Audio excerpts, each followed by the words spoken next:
各位 Z 粉，大家好。好。当大家听完池先生还有沈先生这么精彩的报告之后，照往例呢，我为大家介绍一些新品，但是我还像过去一样跟大家回顾一下，我们 ZenPhone 从诞生到现在，我们发生了怎样的转变？首先，我想因为这里铁粉都记得，在2014年，我们发表了3支 ZenPhone， 分别是 ZenPhone 4、ZenPhone 5跟 ZenPhone 6。那我们的 ZenPhone 华硕在整个产业里面呢，从 Nobody 变成 Somebody。经过了1年，到了 ZenPhone 2，我们成功呢，将我们的出货量成长了超过2倍。而刚提到的 ZenPhone 3有了更显著的进步，是我们成功的将我们的平均单价从过去 ZenPhone 1跟2代的水准，成功的有了2倍的成长。所以到了今年 ZenPhone 3，华硕才会有这么好的风评。那底下呢，是我为大家简单介绍一下我们今年华硕突破了怎样的界限。上次有参加过 Zen 粉活动的，应该都知道，我已经介绍了我们在 Deluxe 设计了哪6个世界第一进去。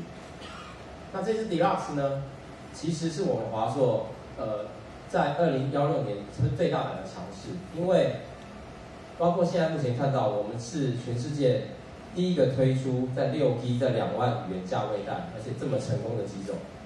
而且其实过去我们都在全球呢，主要是 focus 在所谓的 open channel。他们告诉我只有2分钟，OK， 我想我这听完。那但是借由了这个高阶机种呢，华硕成功的打进非常多的电信商，例如说所谓的 Telecom Italia，TIM 就是一个最好的例子。那它也是 CES 呢最好的，得到了最 Best Innovation 这个奖。那 Ultra 上次也跟大家报告过，其实我们也是有6个世界第一。Ultra 在6.8寸呢，我们是全世界最热销的机种。而 Ultra 这个产品呢，帮华硕在 Audio 声音这个部分奠定了一个地位，就是我们做到了全世界 Audio 最好的机种。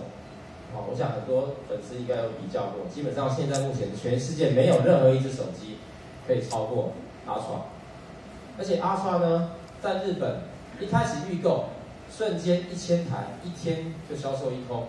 然后打从开卖以来呢，一直都稳定，有了400台的销量。在台湾呢，也非常的稳定，大概有500台的销量。这在一个高阶机种来说，这是相当难得的地位。那也因为有了这边提到日本有了 Deluxe、Ultra， 还有接下来像我们要讲的 ZenPhone 3呢，其实日本的华硕只进军所谓的unlock 的市场，就是没有跟电信商合作的市场。但是在日本，其实每卖出3只手机就有1只是华硕的，那就是因为这些机种。好，那最后呢 ，ZenPhone 3因为很多人都买了，而且上次我其实也跟大家介绍过了，所以这一次呢，我不再多花时间。其实 ZenPhone 3呢，是今年华硕最重要的工程。因为我们不止在台湾，包括这边列的都是基本上销售非常热卖的国家，而且他们帮助华硕去突破过去没有能够进去的投入，那包括得到了非常多的奖项。那你每天问我说，那今年我要为大家介绍2017有哪些产品？我想呢，请大家再给我们2个礼拜的时间。如果2个礼拜之后你们会过来的，我个人很乐意为大家介绍我们2017年会 demo 什么。所以呢，在 CES 只有2个礼拜，请你们再等一下，也容我卖个关子。